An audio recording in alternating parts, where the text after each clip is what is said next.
Bonjour et bienvenue à un nouveau reportage sur TVA Nouvelles. Aujourd'hui, aux dernières nouvelles, nous avons un vieux bateau qui vient de s'effondrer sur les côtes de l'île Perrot. Malheureusement, le vieux GPS à l'intérieur du bateau était expiré et ne marchait pas, ne fonctionnait pas bien.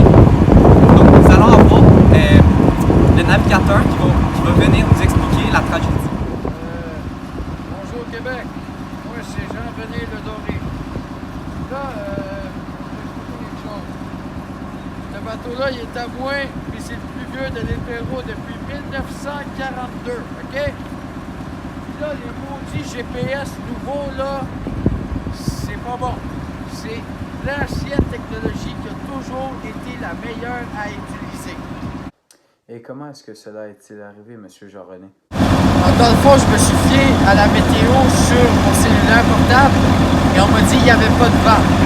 Donc j'allais faire une petite croisière au fleuve Saint-Laurent et boum! Un vent fort, 90 km/h m'a frappé. Donc là, j'ai été obligé d'accoster et malheureusement, la coque s'est brisée.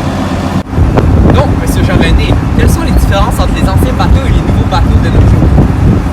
Je dirais que dans notre temps, c'était des vraies mathématiques basées sur des vrais événements.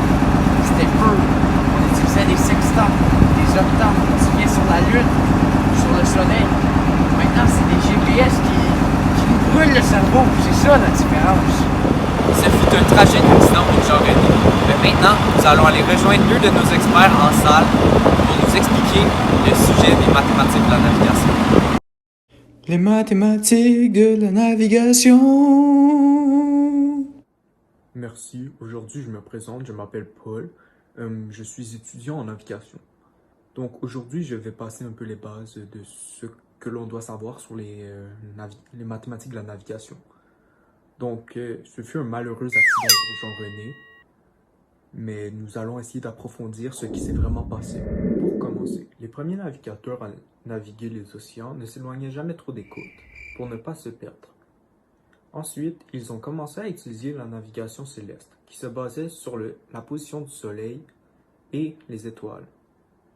Ils devaient connaître environ où devait se situer le soleil par rapport à certaines heures de la journée. Donc maintenant, nous allons passer aux deux instruments qui ont révolutionné la navigation. Donc premièrement, nous avons l'octant qui fut créé par John Hadley, qui sert à mesurer la hauteur d'un corps céleste, plus particulièrement le soleil. Ceci nous permet aussi de déterminer la latitude de notre position. Ensuite, le sextant fut créé par Thomas Godfrey et John Burt aux États-Unis. Ceci nous permet de déterminer la position géographique de notre position dans l'océan. Mais le sextant de nos jours fut perfectionné par John Harrison. Ensuite, nous avons vu l'invention de la boussole apparaître, mais ce n'est qu'au 11e siècle que la boussole fut un outil indispensable pour la navigation de tous les jours, et qu'il fut obligatoire d'en avoir une sur notre bateau. Les deux dernières choses importantes à connaître dans les mathématiques de la navigation sont la première, la trigonométrie. La trigonométrie va nous être très utile car nous allons créer beaucoup de triangles et nous voudrons trouver beaucoup de mesures de côté et d'angles afin de déterminer, admettons, la hauteur zénitale, la distance zénitale ou la hauteur vraie. Et puis, la dernière chose importante dans les mathématiques de la navigation sont les vecteurs. Par exemple, quand nous allons nous déplacer, le vent va nous pousser dans une certaine direction avec une certaine force. Même chose pour les mathématiques. Le courant de l'eau va nous pousser dans une autre direction, admettons, avec une autre orientation. Donc maintenant que Paul a fini les origines du sextant quand il a été créé pis tout, moi je vais vous montrer l'application. Donc premièrement, j'ai créé sur Desmos un soleil qui est le cercle rouge que vous pouvez percevoir. Et ensuite, j'ai décidé de me baser au point 00 comme ma position dans l'océan. Ma position dans l'océan est inconnue, donc c'est ça qu'on essaie de trouver. Donc, la première chose que nous allons faire est regarder dans le sextant et se baser en dessous du soleil pour pouvoir rencontrer le soleil en un seul point, comme la ligne mauve du graphique sur Desmos nous le démontre. Donc, cette ligne mauve va croiser, comme je l'ai dit, le soleil à un seul point. Quand le sextant va croiser le soleil à un seul point, nous allons rabaisser à l'aide des lentilles le soleil au niveau de l'horizon en jouant avec le sextant et notre diamant. Ceci va nous donner la hauteur vraie, soit l'angle de la distance entre le soleil et dans ce cas l'horizon. Pour utiliser un sextant, nous devons connaître un minimum de l'astrologie. Premièrement, pour l'utiliser, nous devons le placer sur l'horizon, soit à 0 degré 0 minute, et ensuite le pointer vers l'étoile que nous voulons calculer. J'ai choisi dans ce cas-ci Chédir. Chédir fait partie de la constellation Alpha Cassiopée et est la 70e étoile la plus visible de la planète. Comme nous pouvons le constater, le sextant nous donne la hauteur vraie. Dans ce cas-ci, 10 degrés 21 minutes 6 secondes.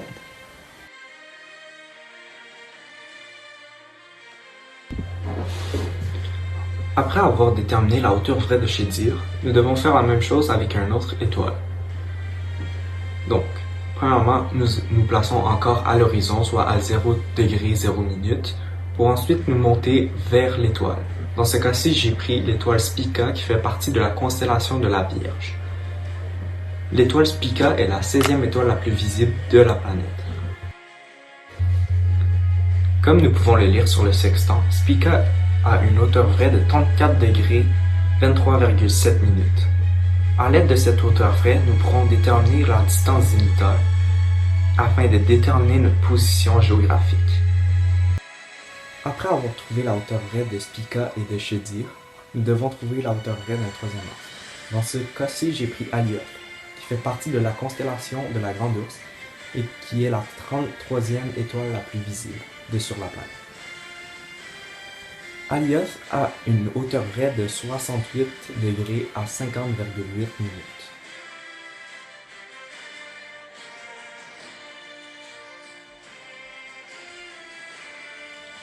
Avec ça, on va calculer la distance zénithale, soit le dz du graphique. Pour déterminer le dz, on doit faire 90 degrés moins 56,31 degrés, que j'ai déterminé à l'aide de calculs de triangle rectangle, et 1 heure moins 41,4 minutes. Nous obtenons ensuite un dz de 33,69 degrés plus 18,6 minutes. Ensuite, avec cela, nous allons ensuite convertir le tout en minutes.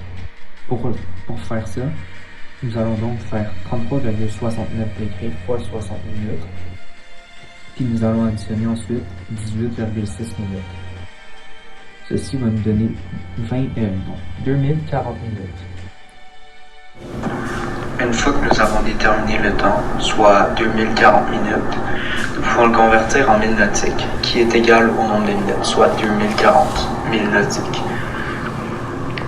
Ce 2040 000 nautiques va être le rayon de notre cercle que nous allons créer.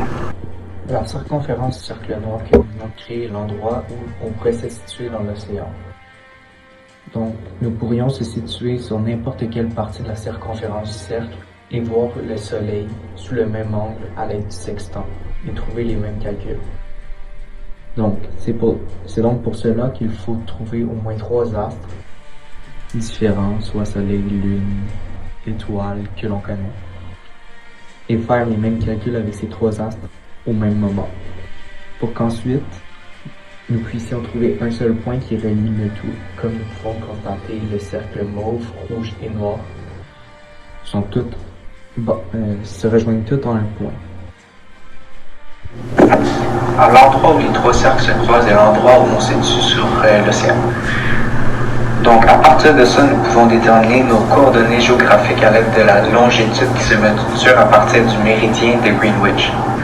Où l'ouest, l'angle est négatif et vers l'est, l'angle est positif.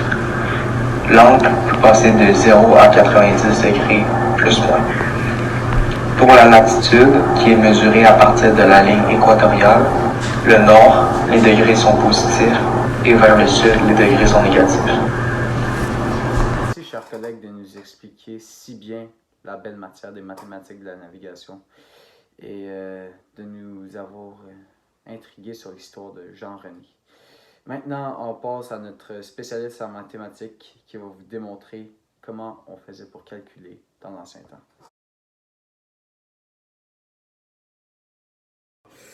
On se lâche. Bonjour, je m'appelle Sébastien Lacabuche. Je suis ici pour vous présenter les mathématiques de la navigation en détail.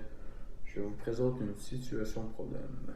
Donc dans cette belle situation problème, je vais vous démontrer comment utiliser les mathématiques de l'ancien temps avec quelques ajouts modernes pour s'orienter en mer, ce que les navigateurs faisaient dans le temps. Donc nous allons utiliser deux principales matières, les vecteurs et la trigonométrie. Les vecteurs, comme mon collègue l'a bien expliqué, servent avec la marée et le vent, savoir où ce que le bateau va se diriger, et la trigonométrie pour s'orienter avec les étoiles. Donc dans cette magnifique situation problème, la valeur que nous voulons trouver est le temps à arriver à la destination de la ville de New York. Donc nous allons utiliser la technologie moderne pour savoir où est notre point de départ pour le début de cette situation problème. On va partir au milieu de l'océan, perdu en mer, avec nos seuls repères étant les étoiles. Nos coordonnées ici sont de 35,5 et moins 40,49. Donc, sachant que nous voulons accoster à la ville de New York, aux États-Unis, il va falloir déterminer vers quelle étoile il faut se fier pour atteindre cette certaine destination. Donc, nous pouvons prendre les coordonnées de la ville de New York. Et nous voyons que les coordonnées sont ainsi. Donc, ne sachant pas où exactement nous sommes situés dans l'océan, il va falloir premièrement déterminer la latitude. Et on peut faire cela en utilisant un sextant pour l'étoile Polaris, qui est le pur nord. Nous allons donc rentrer les coordonnées exactes dans l'application pour savoir, dans cette nuit, le ciel ressemble à quoi exactement. Donc, en regardant dans notre sextant, nous pouvons voir qu'en alignant Polaris, notre latitude est de 35,5 degrés. Nous avons donc trouvé notre latitude qui est de 35,5 degrés nord. Cependant, pour la longitude, nous ne pouvons pas utiliser un sextant. Il faut se fier au soleil. Donc l'heure 0 est située au méridien de Greenwich, qui est l'heure de zone de Londres. Donc puisqu'il y a des temps de zone partout alentour du monde, et en sachant l'heure locale de Londres, il est beaucoup plus facile de savoir dans quelle zone de temps nous nous situons. Donc puisque la Terre tourne autour du Soleil avec ses 360 degrés avec 24 heures dans une journée, on peut déterminer que le Soleil bouge de 15 degrés par heure. Donc, puisqu'à Londres, il est l'heure locale de 1 heure du matin et que sur notre bateau, il est 10 heures le soir, on peut en conclure que nous sommes dans une longitude de moins 31 degrés et 45 degrés ouest. Cependant, avec la création des temps de zone, nous ne pouvons pas savoir à quelle longitude exacte nous sommes, donc nous allons prendre celle qu'on a attribuée dès le début, soit de moins 40,49. Nous allons donc soustraire les deux longitudes et latitudes pour nous faire un triangle rectangle et ensuite trouver l'angle. Il va maintenant falloir soustraire 90 degrés, soit le nord, à notre angle de New York et notre position, pour savoir qu'il faut s'orienter à 81,33 degrés à gauche de Polaris. Donc maintenant, nous allons convertir la latitude en kilomètres. Pour cela, nous allons prendre les deux latitudes de New York et notre position. Nous allons soustraire ces deux latitudes-là, qui vont nous donner notre angle θ. Nous allons savoir le rayon de la Terre. Nous voulons trouver cette petite distance verte qui va être la latitude qui nous sépare de New York. Donc, selon cette équation mathématique, ici, nous allons pouvoir trouver la distance qui est de 560,52 km. Donc maintenant, pour déterminer la distance entre New York et notre position initiale, nous allons utiliser la latitude et notre degré que nous avons trouvé. En faisant de la simple trigonométrie, nous arrivons à une distance de 3722,64 km. Nous pourrions ainsi finir le problème.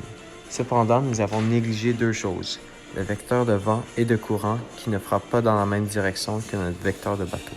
Nous allons donc les additionner. Pour le vecteur de vent, il est de 24 km à l'heure à une direction de 59 degrés, et pour le vecteur de courant, il est à 11 km à l'heure à une direction de 23 degrés. Bien que dans la vraie vie, le vecteur de vent et de courant changerait au fur et à mesure de la destination, nous allons supposer que dans cette situation problème, le vecteur de vent ne change pas de grandeur ni d'orientation. Donc pour atteindre New York, notre vecteur de bateau devrait être de 30 000 nautiques à 171,34 degrés. Pour une vite transformation, des 1000 nautiques est égal à 1,852 km. Donc notre bateau irait à 55,56 km/h. Nous voyons qu'en additionnant tous ces vecteurs, notre bateau change brusquement de direction. Donc ce que nous allons faire, c'est nous allons trouver cette orientation et cette direction. Nous allons commencer par trouver le vecteur résultat. Nous allons additionner les données de x et celles de y. En additionnant le tout, nous pouvons voir que notre norme est de 46,57 km/h à une direction de 135,85 degrés. Donc, nous pouvons voir que ce que nous voulons faire ici, c'est de rétablir la direction voulue pour atteindre New York. Donc, en ayant déjà les vecteurs du vent et du courant, nous allons ensuite l'inverser pour pouvoir stabiliser la direction du bateau. Donc, nous trouvons une orientation de 227,88 degrés et nous voyons que les données de x et y sont négatives. Donc, nous allons additionner notre vecteur de bateau et notre vecteur de vent et de courant inversé. Nous avons déjà les données en x et y pour notre bateau et notre vent et courant inversé. Donc nous allons ainsi trouver notre nouvelle norme surlignée en jaune pour l'orientation et la vitesse du bateau pour qu'elle se calibre le tout pour atteindre une bonne direction envers New York. Nous allons trouver une norme de 79,154 et une orientation de 192,03 degrés. Donc, on convertit nos kilomètres à l'heure en 1000 nautiques pour la vitesse de notre bateau, ce qui donne 42,74 000 nautiques par heure. Donc, notre nouvelle direction pour le bateau est de 42,74 000 nautiques à l'heure à une orientation de 192,03 degrés à la gauche de l'étoile Polaris. Donc, même si ces données ne sont pas nécessairement nécessaires pour trouver le temps d'arriver envers New York, il est important de savoir comment orienter notre bateau pour atteindre New York de la bonne direction et ne pas atteindre notre ville ou se retrouver au Terre-Neuve-et-Laval. Donc finalement, le temps pour cette expédition donnera de 67 heures exactes.